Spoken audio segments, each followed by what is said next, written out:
Hey everyone, welcome to Curiosity. Let's solve question 570, managers with at least 5 direct reports. The question is asking us to write a SQL query to find managers with at least 5 direct reports. We can return the result table in any order. Let's look at the example provided to understand the question a little better. We have the employee table with 4 columns: ID, name, department, and manager ID.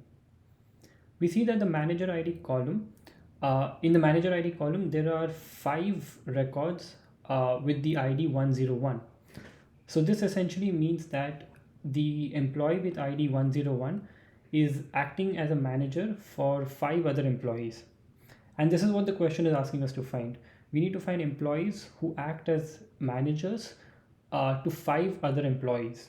So the name corresponding to ID 101 is John, and John is what is returned in our output.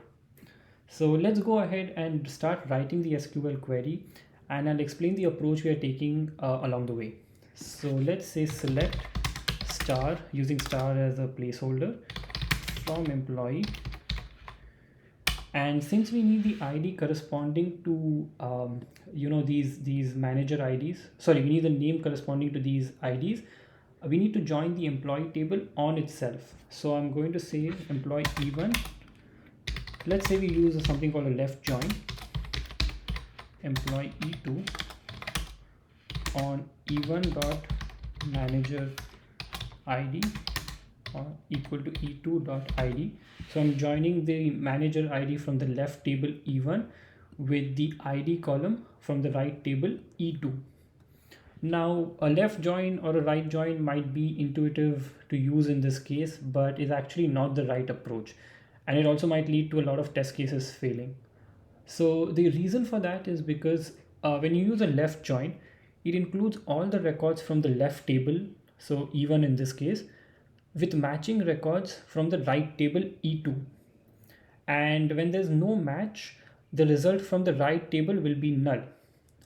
What I mean by this is, for example, the manager ID null is not a part of the employee IDs. So null is nowhere in the employee ID column.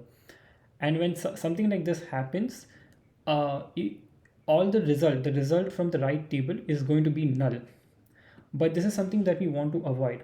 If there's no match between the manager ID and the ID, we want to return empty. We want to return an empty record. We don't want to return any null value.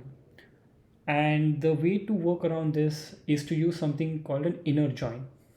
So when we say inner join, the way inner join works is it only includes the records where there's a match found in both the tables, the left table E1 and the right table E2.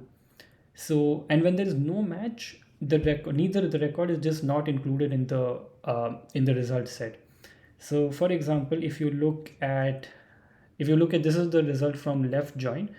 If you see null, the ID null, the manager ID null, since it's not present in the employee ID column, or it's not present in the ID here, that record is just not included. The entire from the either of the tables, that record is not included in the result set.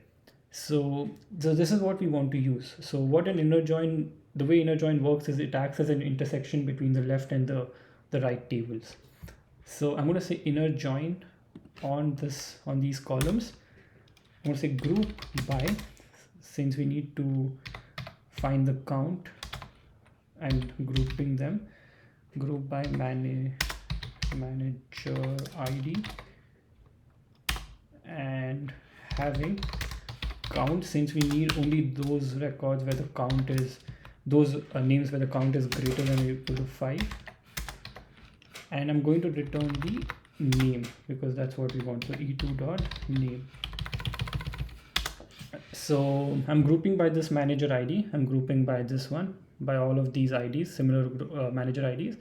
And I'm going to filter the records only if they have the count, only if these managers are managers to, only if these employees are managers to 5 or more other employees. So I'm going to go ahead and run this query to see if it works.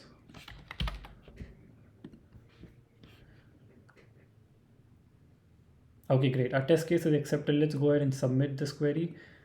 So the catch with this question is really to understand the difference between inner join and left join or a right join. So yeah, okay, our query is accepted and we've got the right answer. So thank you everyone.